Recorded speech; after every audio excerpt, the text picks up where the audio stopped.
माया बाँड्न चाहन्छन्। उपचारपछि निको भएर घर फर्किएकाहरूको आत्मसम्मानमा चोट नपुर्याउनु। तपाईले गर्ने व्यवहार समाजका लागि हो। सङ्कटको यो समय बितेर जानेछ। घृणा होइन, माया बाँडौँ।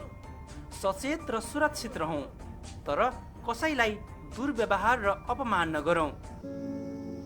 प्रदेश 1 सरकार सामाजिक विकास मन्त्रालयद्वारा जनहितमा जारी सन्देश। हालको यस बदलिदो परिस्थितिलाई सहज बनाउन र यहाँहरूको यात्रामा निरन्तर साथ दिन Hyundaiको सानो प्रयास, जसमा छ पहिलो वर्ष अटो लोन मासिक किस्ताको 50%मा Hyundaiको साथ, आकर्षक नगद छुट, 1 वर्षको निशुल्क बिमा, निशुल्क सडक कर, स्वास्थ्य कर्मीहरूका लागि विशेष प्याकेज। थप जानकारीको लागि आफ्नो नजिकको Hyundai सोरुममा सम्पर्क गर्नुहोला। चुनौतीलाई सामना गर्दै बढ्नु छ अगाडि, हिम्मत छ, हौसला छ, हट्ने छैन कदम पछाडि। वर्ल्डको साथ बन्छ हरेक टिभी स्मार्ट, मजा आउँछ खुब चल्छ हरेक टिभीमा युट्युब, मोबाइलबाट टिभीमा गर्न मिल्छ कास्ट, अब सानो स्क्रिनमा हेर्ने डेजा पास्ट। आजै जोडो नेट टिभी, बनाऊ लाइफलाई स्मार्ट, ठुलो स्क्रिनको मजा लिऊ वर्ल्डको साथ। Make it smart, make it smart, छिटो भनेकै वर्ल्डको साथ।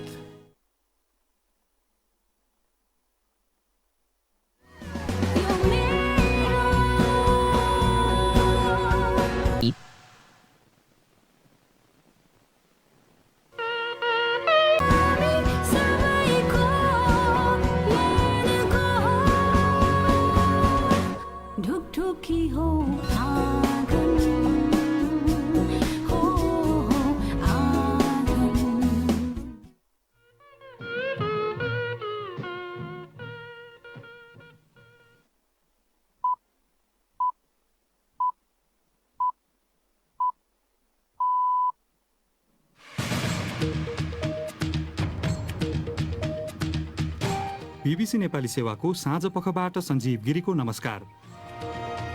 आजका मुख्य विषयमा सरकारद्वारा लकडाउन खुकुलो, कतिपय क्षेत्रमा भने प्रतिबन्ध जारी राख्ने निर्णय, साउन 15 देखि सञ्चालन गर्न भनेर खुला गरिएका क्षेत्रहरू हुन् होटल, रेस्टुरेन्ट, भदौ 1 गतेदेखि निजी तथा सार्वजनिक यात्रुवाहक सवारी साधनहरू, आन्तरिक र अन्तर्राष्ट्रिय व्यावसायिक र अन्य उडानहरू, अनि अन्य मुलुकहरूमा हवाई उडान सुचारू गर्दा कोरोनाको संक्रमण 81 बढेको तथ्यलाई मनन गर्न जरुरी छ।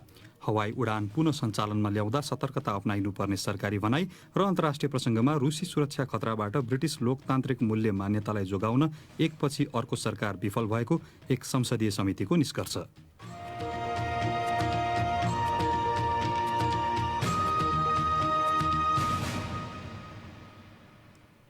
तर सुरुमा आजका प्रमुख विश्व समाचार। गनी अन्सारीबाट समाचार सुन्नुहोस्। ब्रिटेनको एक संसदीय समितिले ब्रिटिस लोकतन्त्रका मान्यतालाई गम्भीर रुसी सुरक्षा खतराहरूबाट जोगाउन एकपछि अर्को सरकार विफल भएको निष्कर्ष निकालेको छ। मस्कोले गलत सूचना तथा अस्तव्यस्तता फैलाउन चाहेको संसदको गुप्तचर तथा सुरक्षा समितिले जनाएको हो। स्कटिस तथा ब्रेक्जिट जनमत सङ्ग्रहमाथि रुसको तर्फबाट हुने खतराको आकलन तथा प्रतिकार ब्रिटिस सरकारले नगरेको पनि समितिले आफ्नो प्रतिवेदनमा औल्याएको छ। समितिका एक सदस्य स्टीवार्ट होजीले भने, रुसी हस्तक्षेप सम्बन्धी प्रमाणहरू खोज्ने कुरालाई युके सरकारले सक्रियतापूर्वक व्यवस्था गरेको छ। कुनै प्रमाण नदेखेको भनेर हामीलाई भनियो, तर उनीहरूले यदि प्रमाण हेरेका छैनन् भने त्यो कुरा अर्थहीन छ। ब्रिटिस संसदको गुप्तचर तथा सुरक्षा समितिका सदस्य स्टीवार्ट होजी ब्रिटिस सरकारले लोकतन्त्र तथा लोकतान्त्रिक मूल्य मान्यताको रक्षा गर्न प्रतिबद्ध रहेको जनाएको छ। रुसले संसारमा कुनै पनि चुनावमा हस्तक्षेप नगरेको रुसी राष्ट्रपतिको कार्यालयका एक प्रवक्ताले बताएका छन्। युरोपेली सङ्घका नेताहरू कोरोना भाइरस महामारीले पारेको असरसँग जुझ्न एउटा ठूलो पुनरुत्थान कार्यक्रम तथा 1 खर्ब युरो बराबरको दीर्घकालीन बजेटमा सहमत भएका छन्। अधिकांश नेताले सम्झौतालाई ऐतिहासिक भनेका छन्। 750 अर्ब युरो बराबरको पुनरुत्थान कार्यक्रमका लागि युरोपेली आयोगले सामूहिक रूपमा पहिलो पटक रकम सङ्कलन गर्नेछ। त्यसमध्ये आधा रकम तिर्न नपर्ने गरी अनुदानको रूपमा उपलब्ध गराइनेछ। बीबीसी संवाददाता ग्याभिन ली भन्छन्, नेताहरूले यसलाई ऐतिहासिक भनिरहेका छन् किनकि उनीहरूले 7.5 अर्ब युरो बराबरको पुनरुत्थान कार्यक्रमका लागि सहमति जनाएका छन्, जुन रकम कोरोना भाइरस महामारीबाट थलिएका सदस्य राष्ट्रहरूको अर्थतन्त्र उकास्न खर्चिनेछ। बीबीसी संवाददाता ग्याभिन ली, सदस्य मुलुकमध्ये एउटा मुलुकले त्यसको विरोध गरेको थियो। जर्मन चान्सलर एङ्गेला मर्केलले चाहिँ EUले सामना गरेको सबैभन्दा ठूलो सङ्कटप्रति चालिएको कदम भनेकी छन्। पदच्युत गरिएका सुडानका पूर्व राष्ट्रपति ओमार अल बसिरमाथि सैन्य कु सम्बन्धी आरोप बारेको मुद्दामाथि सुनवाई सुरु भएको छ। 30 वर्ष अघि गरिएको कुले उनलाई सत्तामा पुर्याएको थियो। आधुनिक अरब जगतमा सफल सैन्य कु गर्ने कसैमाथि मुद्दा चलाइएको यो पहिलो पटक हो। भ्रष्टाचार सम्बन्धी आरोपमा उनी दोषी ठहर भइसकेका छन्। अन्य 27 जना आरोपितसँगै बसिर सुनवाईका बेला अदालतमा बसिरहेका थिए। अदालत बाहिर परिवारका सदस्यहरूले नाराबाजी गरेका थिए। मुद्दाको अर्को सुनवाई 3 हप्तापछि हुनेछ। तपाईँ बीबीसी नेपाली सेवाको साँझपख सुनिरहनु भएको छ। अमेरिकी विदेश मन्त्री माइक पोम्पेओले ब्रिटिस प्रधानमन्त्री बोरिस जोन्सनसँग लन्डनमा खुलस्त र रचनात्मक वार्ता गरेको बताएका छन्। 5Gदेखि दुई देशबीचको व्यापारसम्मका विषयमा कुराकानी भएको उनले बताए। सुरक्षाको कारण देखाउँदै गत साता ब्रिटेनले आफ्नो 5G नेटवर्कमा चिनिया कम्पनी हुवावेईलाई संलग्न हुनमा प्रतिबन्ध लगाएको थियो। वासिङटनले पनि सुरक्षा चासो जनाउँदै आएको छ। फ्रान्सेली बिमा कम्पनी अक्सा कुनै पनि चिनिया कम्पनीको 100% स्वामित्व लिने पहिलो विदेशी संस्था बनेको छ। बेजिङले स्वामित्व सम्बन्धी प्रतिबन्ध हटाएपछि पछिल्लो विकास भएको हो। यसअघि विदेशी कम्पनीहरू चिनिया कम्पनीहरूसँग मिलेर सञ्चालन हुनुपर्ने नियम थियो। फ्रेन्च विदेश मन्त्रीका अनुसार चीनले फ्रान्सको BNP ब्याङ्कलाई तेस्रो पक्षको हकमा सञ्चालित हुन पनि अनुमति दिएको छ र अनैतिक तथा उच्छृङ्खल सामग्री आउने गरेको भन्दै गरिएका उजुरीपछि पाकिस्तानको दूरसञ्चार नियामक निकायले लोकप्रिय भिडियो सेयरिङ एप टिकटकलाई अन्तिम चेतावनी दिएको छ। टिकटकको स्वामित्व रहेको चीनस्थित बाइट डान्स कम्पनीलाई उसले कानुनी र नैतिक दायराभित्र रही सामग्रीहरू पोस्ट गर्न दिन आग्रह समेत गरेको छ। अश्लील सामग्री राखिएका आरोपबीच उक्त निकायले लाइभ स्ट्रिमिङ एप बिगो लाइभलाई रोकेको छ। त्यसबारे दुई कम्पनीले तत्काल कुनै प्रतिक्रिया जनाएका छैनन्। यो बीबीसी नेपाली सेवा हो।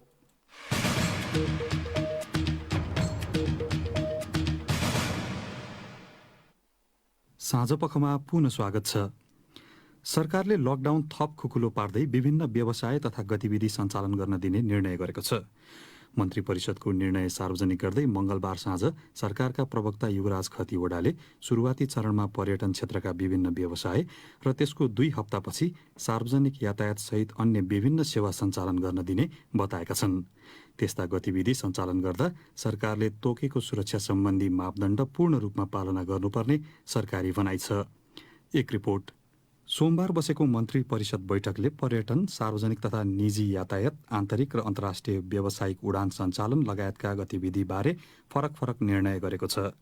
सरकारले तोकेको मापदण्डमा आधारित रहेर सञ्चालन गर्न सकिने विभिन्न सेवाबारे जानकारी गराउँदै सञ्चार तथा सूचना प्रविधि मन्त्री युवराज खतिवड़ा भन्छन्, साउन 15 देखि सञ्चालन गर्न भनेर खुला गरिएका क्षेत्रहरू हुन् होटल, रेस्टुरेन्ट, जसमा सामूहिक भोज, पार्टी, सेमिनार र अन्य सामूहिक भेला चाहिँ गर्न पाइने छैन। भदौ 1 गतेदेखि भौतिक पूर्वाधार तथा यातायात मन्त्रालयले तोकेको मापदण्ड बमोजिम हुने गरी छोटो, मध्यम र लामो दूरीमा जिल्लाभित्र तथा अन्तर्जिल्ला सञ्चालन हुने निजी तथा सार्वजनिक यात्रुवाहक सवारी साधनहरू, संस्कृति, पर्यटन तथा नागरिक उड्डयन मन्त्रालयले तोकेको मापदण्ड बमोजिम हुने गरी सो मन्त्रालयले तोकेको आन्तरिक र अन्तर्राष्ट्रिय व्यावसायिक र अन्य उडानहरू सञ्चालन गर्न सकिने भयो।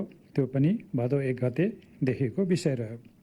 त्यसपछि अन्तर्राष्ट्रिय खेलकुदका प्रशिक्षण र प्रारम्भिक चरणका खेलहरू पनि भदौ 1 गतेबाट सुचारू गर्न सकिने भयो। कोरोना भाइरस रोकथाम तथा नियन्त्रणका लागि सरकारले गत चैत 11 देखि लकडाउन लागू गरेको थियो।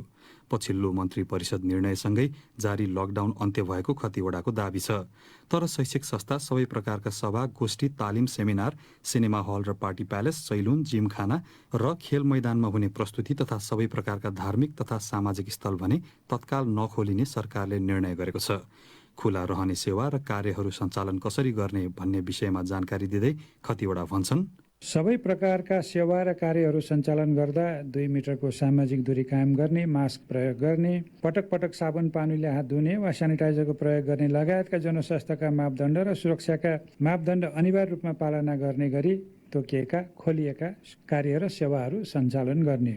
सरकारको पछिल्लो निर्णयबाट विद्यालय सञ्चालक र खेलकुद क्षेत्र लगायतबाट असन्तुष्टि व्यक्त भएको छ। ठाउँ अनुसार संक्रमणको स्थिति मूल्याङ्कन गर्दै सामाजिक दूरी लगायतका मापदण्ड पालना गरेर ती क्षेत्र समेत सञ्चालनमा ल्याइनुपर्ने उनीहरूको माग छ।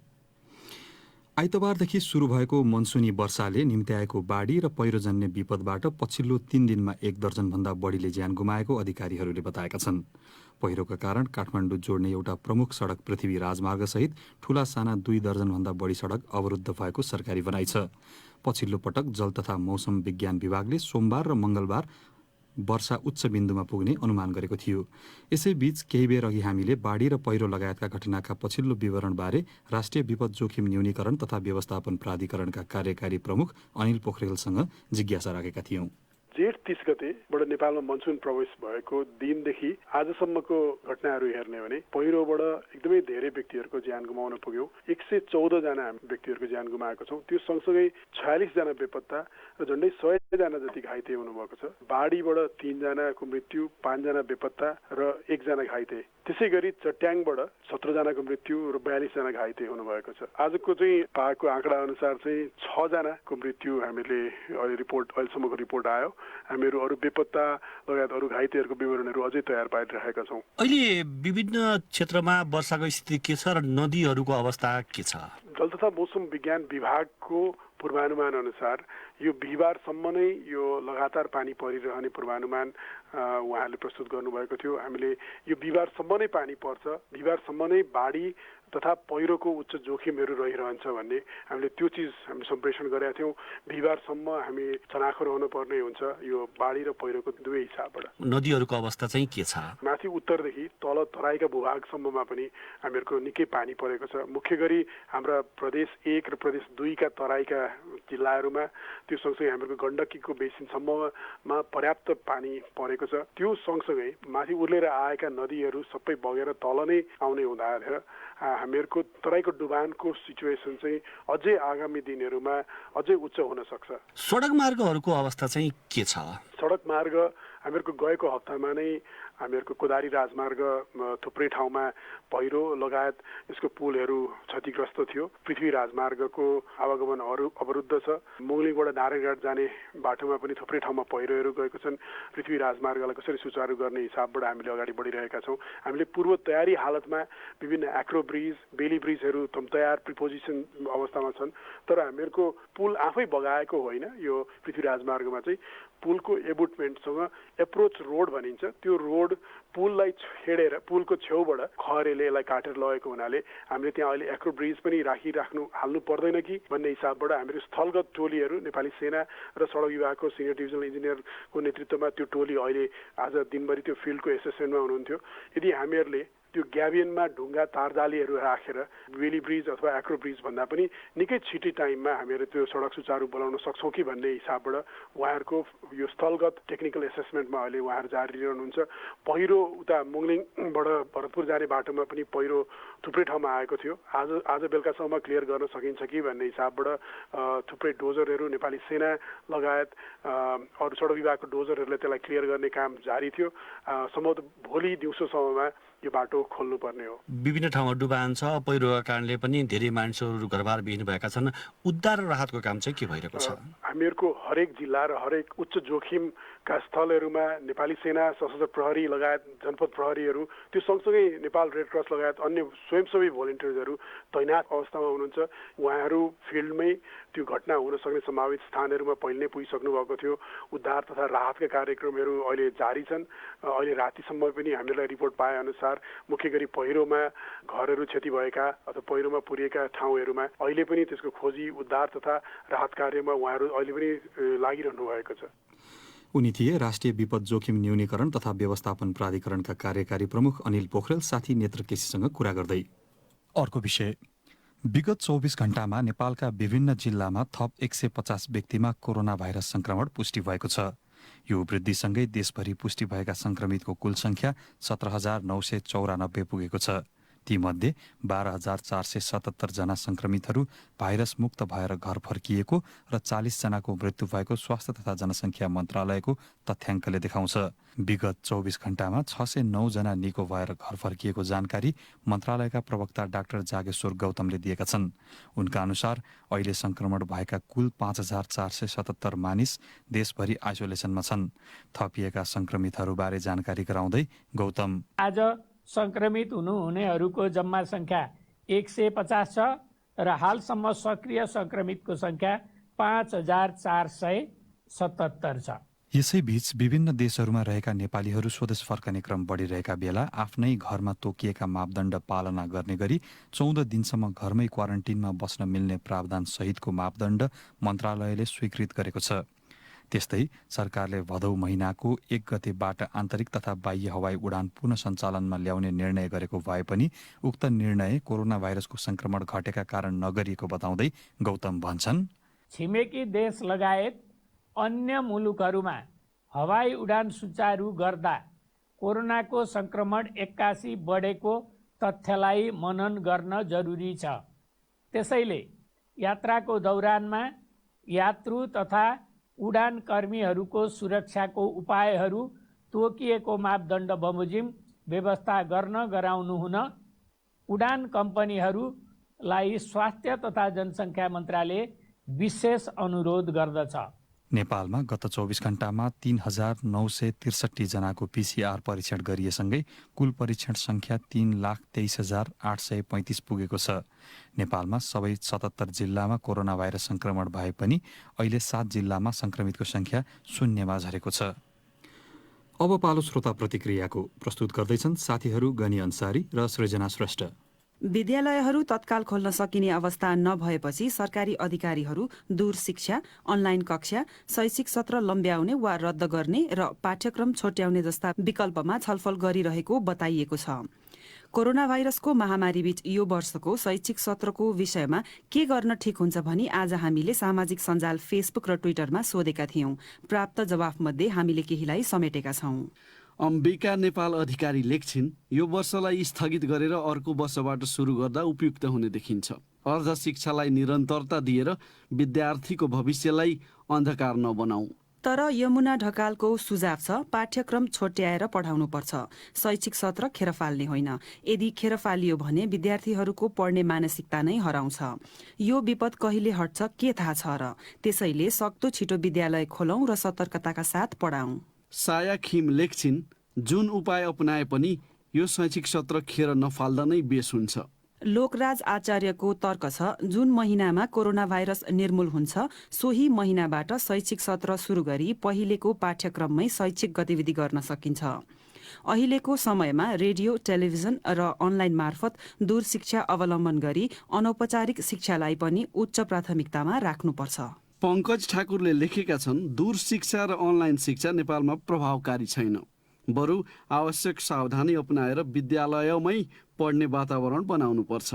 कोरोना भाइरस महामारी तत्काल अन्त्य हुने आशा नरहेकोले यो सँगै बाँच्न सिक्नुपर्छ। सुरेन्द्र बहादुर सिंहले लेखेका छन्, यातायात लगायत खुलिसकेको अवस्थामा विद्यालयहरू पनि बिस्तारै परिस्थितिलाई मध्यनजर गरी सुरु गर्दै जाँदा ठिक होला। बरु जोखिमको अवस्था हेरी 2 शिफ्टमा कक्षा सञ्चालन गर्नुका साथै साना कक्षालाई अलि पछि र माथिल्ला तहका कक्षाहरू सामाजिक दूरी कायम गरी सञ्चालन गर्दा बेस होला। कृत्रिम साक्यको तर्क छ, जोखिमको मूल्याङ्कन गरी कम जोखिम भएका ठाउँमा विद्यालय खोल्दा केही फरक पर्छ जस्तो लाग्दैन। जोखिम भएका ठाउँमा भने उपयुक्त शिक्षा प्रणाली जस्तै अनलाइन कक्षा, शैक्षिक कार्यक्रमहरू रेडियो मार्फत प्रसारण गर्दा ठिक हुन्छ। अब पालो केही अन्तर्राष्ट्रिय विषयको। युरोपेली संघ सम्बन्धी जनमत संग्रहका बेला रुसी हस्तक्षेपको विषयलाई सरकारले सक्रियतापूर्वक व्यवस्था गरेको ब्रिटेनको एक संसदीय समितिले औल्याएको छ। स्कटिस जनमत संग्रहमा हस्तक्षेपका प्रमाण हुँदाहुँदै सरकारले केही नगरेको संसदको गुप्तचर तथा सुरक्षा समितिले आफ्नो बहुप्रतीक्षित प्रतिवेदनमा भनेको छ। बीबीसी विवरणमा आधारित रिपोर्ट प्रस्तुत गर्दैछन् गनी अन्सारी। त्यस्ता खतरासँग जुझ्नका लागि तत्काल कदम चाल्न सरकार र गुप्तचर निकायहरूलाई भनिएको छ। रुसी विदेश मन्त्रीले समितिको प्रतिवेदनलाई उनकै शब्दमा रुसलाई लिएर उत्पन्न गराइएको त्रास भनेका छन्। सन् 2016मा गराइएको जनमत सङ्ग्रहमा रुसको सम्भावित हस्तक्षेपबारे गुप्तचर निकायहरू मार्फत पूर्ण लेखाजोखा गर्न समितिले गरेको आग्रहलाई युके सरकारले अस्वीकार गरेको छ। सफल हस्तक्षेपको कुनै प्रमाण फेला नपरेको उसले जवाफ दिएको छ। रुसी खतरालाई नराम्ररी व्यवस्था गरेको भन्ने आरोपको पनि नम्बर 10 ले खण्डन गरेको छ। गलत सूचना फैलाउने रुसी अभियान, उसका साइबर रणनीति लगायत विषय ब्रिटिस संसदको गुप्तचर तथा सुरक्षा समितिले आफ्नो प्रतिवेदनमा समेटेको छ। तर रुसले प्रमाणहरूलाई युके विरुद्ध प्रयोग गर्न सक्ने भन्दै अति संवेदनशील विवरणहरू प्रकाशित गरिने छैन। युकेमा रुसी प्रभाव सामान्य भइसकेको भन्दै समितिले चुनावका बेला गलत सूचना मार्फत युकेलाई स्पष्ट रूपमा निशाना बनाइएको उल्लेख गरेको छ। तर त्यससँग जुझ्न ब्रिटेनको कुनै पनि निकायले नेतृत्व नलिएको समितिले आरोप लगाएको छ। बीबीसीका सुरक्षा संवाददाता भन्छन् समितिको प्रतिवेदन धेरैले अपेक्षा गरे अनुरूप नहुन सक्छ, तर त्यो गम्भीर छ। गनी अन्सारी। भाइरल नाच र हास्य मिश्रित अभिनयका कारण टिकटक युवा वर्गमा निकै लोकप्रिय बनेको छ। तर चीनसँग सम्बन्धित भएका कारण चिनिया राष्ट्रपति सी जिनपिङ र अमेरिकी राष्ट्रपति डोनाल्ड ट्रम्प बीच द्वन्द्व बढ्दा टिकटक दबावमा परेको नयाँ कम्पनी बनेको छ। बीबीसी विवरणमा आधारित रिपोर्ट सुनौ सृजना श्रेष्ठबाट। अमेरिका र अस्ट्रेलिया यो एपलाई प्रतिबन्ध लगाउन सकिने बताइरहेका छन् भने भारतले यसलाई प्रतिबन्ध लगाइसकेको छ। युट्युब जस्तै टिकटक निशुल्क प्रयोग गर्न सकिने सेवाको एप हो।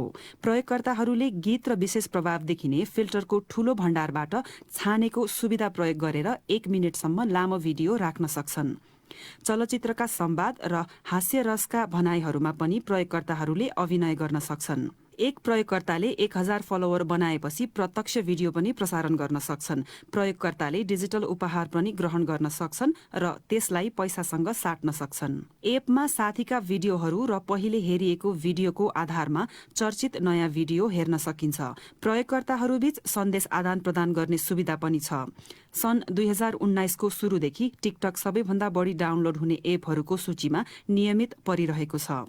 महामारीको लकडाउनका कारण यसमा मानिसको आकर्षण वात्तै बढेको छ। अहिले यो एप अनुमानित 2 अर्ब पटक डाउनलोड गरिएको छ र यसका 80 करोड सक्रिय प्रयोगकर्ता छन्। यो एप सबैभन्दा बढी भारतमा डाउनलोड भएको थियो, तर प्रतिबन्धका कारण अहिले चीन र अमेरिका यसको सबैभन्दा ठूलो बजार हो।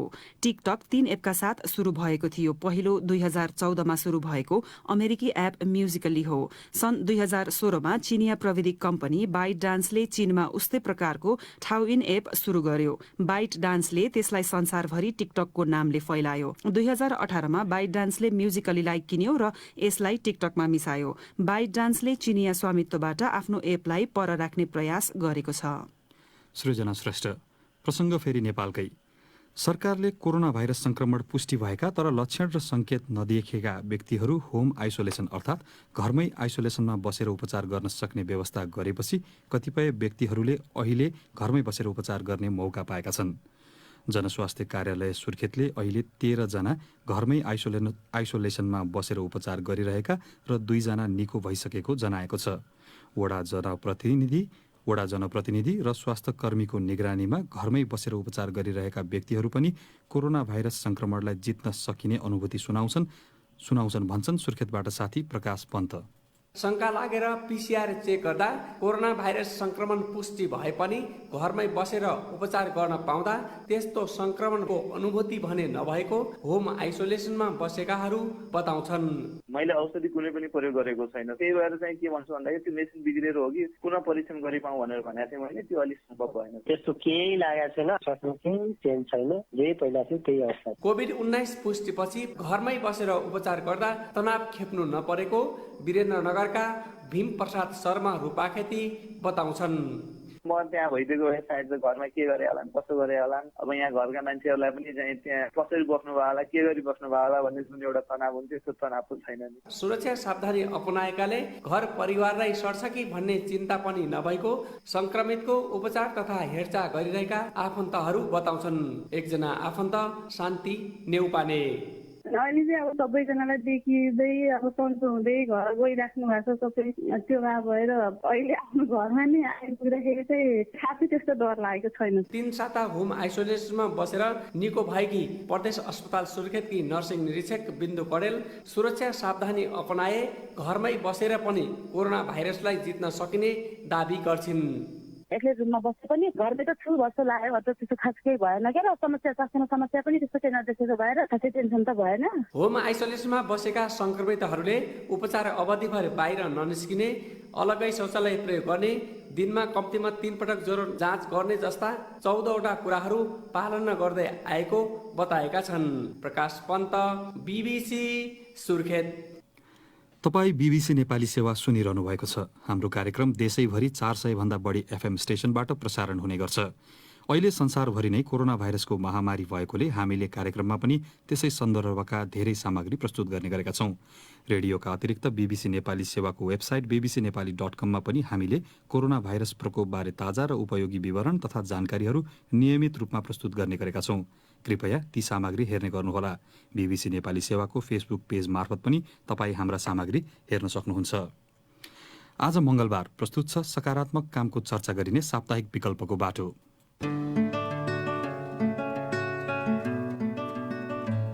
वर्षौं वर्षदेखि खोपिराखेको त्यो पुरातात्विक वस्तुलाई चाहिँ हामीले चाहिँ प्रिजर्भ हुने सोचेर चाहिँ अब लकडाउनलाई चाहिँ हामीले सदुपयोग गरेका हौँ। जार मात्र खेलेर सम्भव भएन। पानी ब्रस लाएर अब स्टिल ब्रसहरू धेरै लाए, स्थानीय संसाधनहरू युज गरेर धेरै सफा गर्यो। कोरोना भाइरसको महामारीले निम्ति आएको असहज परिस्थितिमाझ सोलुखुम्बुका 2 युवकहरूले आफ्ना पुर्खाहरूले ढुङ्गामा खोपेका लिपिहरूको संरक्षण गर्ने काम अघि बढाएका छन्। विगतमा धार्मिक मन्त्रहरू, पारिवारिक सुख र कृषिमा भएको उब्जनी जस्ता सन्दर्भहरू समेटेर ढुङ्गामा लेख्ने चलन भए पनि आजकाल त्यो हराइसकेको छ। बरु त्यस्ता सन्दर्भ लेखिएका ढुङ्गाहरू पनि माटो र झाडीले पुरिएर संकटमा परेका छन्। अहिले लकडाउनका बेला तिनै ढुङ्गामा खोपेका पुरातात्विक महत्वका अक्षरहरूको संरक्षण र प्रवर्धनमा सोलुखुम्बुका 2 युवकहरू जुटेका हुन्। सकारात्मक प्रयासहरूको चर्चा गरिने साप्ताहिक विकल्पको बाटोमा तिनै युवाहरूको नौलो कामको चर्चा गर्दैछिन् सोलुखुम्बुबाट साथी सुजाता तामाङ आफ्नो यो रिपोर्टमा। खोला किनारमा होस् या अप्ठ्यारा भिरका थाप्लाहरूमा, जंगलमा होस् या पाखोबारीमा जहाँ तै भेटिन्छन् ढुङ्गामा लेखिएका लामा अक्षरहरू। करिब 4 पुस्ता अघिका बाउबाजेले विभिन्न अवसरमा ढुङ्गामा खोपेका लामा अक्षरहरू माटोमा हराउन थालेपछि सोलु दुधकुण्ड नगरपालिका 2 सालाबेसीका निमा तेन्जी शेर्पा र छिरिङ दोर्जी शेर्पाले सरसफाई र रङरोगन शुरू गरेका थिए। निमा तेन्जी शेर्पा भन्छन्, लकडाउनमा केही काम नभएपछि अब सबै मानिसहरू चाहिँ माटोले छोपिसकेको रहेछ अनि धेरै फोहोर पनि देख्यो। अनि त्यो बच्चाहरू त्यो माथि हिँड्ने त्यस्तो भएर त्यसलाई चाहिँ उज्यालो पाइराख्यो भने अनि अरूले पनि केयर गर्छ आफैले सोचेको थिएँ। पछि चाहिँ अब मेरो साथीले मलाई साथी गर्ने भनेपछि अब वर्षौं वर्षदेखि खोपिराखेको त्यो पुरातात्विक वस्तुलाई चाहिँ हामीले चाहिँ प्रिजर्भ हुने सोचेर चाहिँ अब लकडाउनलाई चाहिँ हामीले सदुपयोग गरेका हौँ। अधिकांश अक्षरहरू माटोले छोपेको, झ्याउ पलाएको र झाडीले पुरिसकेको अवस्थामा रहेका थिए। केही भाग मात्रै देखिने भएकाले एउटा ढुङ्गामा लेखिएको लामा अक्षर सफा गर्न कम्तीमा 4 दिनसम्म लागेको उनीहरू बताउँछन्। भाडा माझ्न प्रयोग गरिने स्टिलका जालीहरूले समेत सफा गरेको छिरिङ दोर्जी शेर्पा बताउँछन्। जार मात्र खेलेर सम्भव भएन। पानी ब्रस लाएर अब स्टिल ब्रसहरू धेरै लाए, स्थानीय संसाधनहरू युज गरेर धेरै सफा गर्यो। पाका पुस्ताहरूको अनुसार पढाइ लेखाइको चलन नभएका बेला गाउँका हुने खाने वर्गले धर्मका नाममा ढुङ्गामा लामा अक्षर लेखाउने चलन थियो। आफूले सोचेका काम पूरा भएमा, पाप गरेमा क्षमा याचना गर्ने, धेरै अन्न उत्पादन भएमा र गाईबस्तुका गोठहरू वृद्धि भएमा खुसियाली मनाउँदै यसरी लेख्ने गरेको जानकारहरू बताउँछन्। फेरि छिरिङ दोर्जी शेर्पा भन्छन्, असमह भने एउटा छुट्टै ओड हुँदछ, त्यो चाहिँ देख्यो। त्यो चाहिँ भनेको खुसियालीमा खोपेको भन्ने खालको उ गर्यो। अरू विशेष चाहिँ त्यो वज्र गुरु मन्त्र भनेर ओमा वज्र गुरु पद्मसिद्धि हुँ मा हुँ भनेर 2-3 थरीको खोपे रहेछ। सानो लिपिमा खोपेको मन्त्र चाहिँ त बुझ्न धेरै कठिनाइ नै हुँदैछ। सालाबेसी, तुम्बुक र टाकटुरका केही ठाउँमा सरसफाईको काम सुरु गरेपछि त्यहाँका बासिन्दाहरूले उनीहरूलाई सहयोग गरेका थिए। खाजा चियाको व्यवस्थापनदेखि रङ किन्न विदेशबाट समेत सहयोग प्राप्त भएको निमा तेन्जी शेर्पा बताउँछन्। अत्यन्तै हाम्रो सहयोगहरू पाएको छ। सबैले हामीलाई आएर साथ पनि दिनुभएको छ। जहाँ दजा लगाएको छ, दजा लगाउने ठाउँमा चाहिँ उहाँहरूले बोराहरू काट्नलाई सहयोग गर्नुभएको छ, कतिले सरसफाइमा सहयोग गर्नुभएको छ, कतिले छुट्टै दजा मात्रै किन्नमा सहयोग गर्नुभएको छ, त्यो लुङ्गाहरू किन्न सहयोग गर्नुभएको छ, कतिले चिया खुवाउनु भएको छ, कतिले खाजा खुवाउनु भएको छ। सहयोगमा हामी आभारी छौँ सबै आकारको मण्डलासहित 10 वटा भन्दा बढी ढुङ्गामा रङरोगन गरिसकेका छन्। यसरी रङरोगन गरेपछि गाउँको सुन्दरता र पर्यटक आकर्षण बढ्ने विश्वास उनीहरूले लिएका छन्। निमा तेन्जी शेर्पा भन्छन्, अरूलाई देखाउनलाई गरेको चाहिँ होइन, यो जुन मानवता हराउँदै गएको छ, धार्मिकपन हराउँदै गएको छ, हाम्रो जेनेरेसनको पनि दायित्व हो भने हामीले एउटा उदाहरण मात्रै पेश गर्थ्यौँ। पर्यटनलाई नै आकर्षण गर्छ होइन, त्यो गाउँलाई पनि सुन्दर देखाउने भयो, एउटा जेनेरेसनले अर्को जेनेरेसनलाई सिकाउने बाटो पनि हुने भयो। 100औं वर्ष पहिले खोपिएको कुरा चाहिँ अझै 100औं वर्षसम्म हामीले कालान्तरसम्म पुर्याउन सक्ने भयो। त्यही भएर पनि आजभोलि दिनदिनै पानी पर्ने र रङहरू पानीले पखालिने भएकाले घाम लागेको दिनमा मात्रै उनीहरूले काम गर्ने गरेका छन्। सबैको साथ पाइरहेमा सालाबेसी, तुम्बुक र टाकटुरका सबै ढुङ्गामा लेखिएका लामा अक्षरहरू सफा गर्ने र रङरोगन गर्ने उनीहरूको योजना रहेको छ।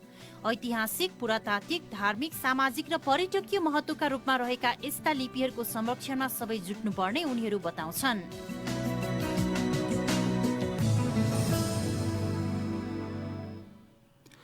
विकल्पको बाटो प्रस्तुत गर्दै थिइन् साथी सुजाता तामाङ। अब आजका प्रमुख विश्व समाचार संक्षेपमा। ब्रिटेनको एक संसदीय समितिले ब्रिटिस लोकतन्त्रका मूल्य मान्यतालाई गम्भीर रुसी सुरक्षा खतराहरूबाट जोगाउन एकपछि अर्को सरकार विफल भएको निष्कर्ष निकालेको छ। युरोपेली सङ्घका नेताहरू कोरोना भाइरस महामारीले पारेको असरसँग जुझ्नका निम्ति एउटा ठूलो पुनरुत्थान कार्यक्रम तथा 1 खर्ब युरो बराबरको दीर्घकालीन बजेटमा सहमत भएका छन्। पदच्युत गरिएका सुडानका पूर्व राष्ट्रपति ओमार अल बसिर विरुद्ध सैन्य कुसम्बन्धी आरोप बारेको मुद्दामाथि सुनवाई सुरु भएको छ। अमेरिकी विदेश मन्त्री माइक पोम्पियोले ब्रिटिस प्रधानमन्त्री बोरिस जोन्सनसँग लन्डनमा खुलस्त र रचनात्मक वार्ता गरेको बताएका छन्। फ्रान्सेली बिमा कम्पनी अक्सा कुनै पनि चिनिया कम्पनीको 100% स्वामित्व लिने पहिलो विदेशी संस्था बनेको छ र अनैतिक तथा उशृङ्खल सामग्री आउने गरेको भन्दै गरिएका उजुरीपछि पाकिस्तानको दूरसञ्चार नियामक निकायले लोकप्रिय भिडियो शेयरिङ एप टिकटकलाई अन्तिम चेतावनी दिएको छ।